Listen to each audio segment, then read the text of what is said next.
Prolaktin hamiləlik dönəmi və sonrasında ifraz olunan bir hormon.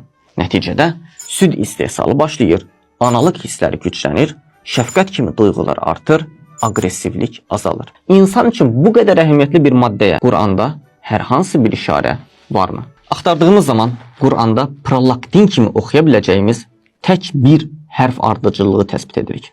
Baxın, prolaktin tam şəkildə oxunur. Bir dəqiqə, sən niyə görə prolaktin sözünü soldan sağa oxudun ərəb hərflərində, Quranda? Axı, Quran ərəbcə yazılıb. Ərəbcədə sağdan sola oxunulan bir dildir.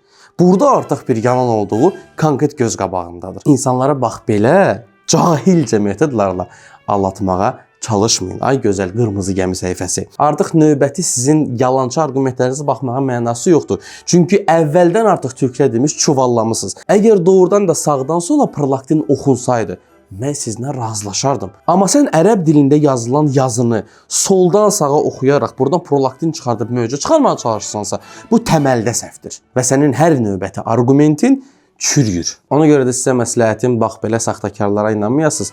Çünki bu insanlar sizə möcüzə satmaq üçün ərəb dilinin oxunma metodologiyasını düzgün istifadə etməkdən üşənirlər. Həmişə kimi yalan danışırlar. Heç bir təəccüblü bir şey yoxdur.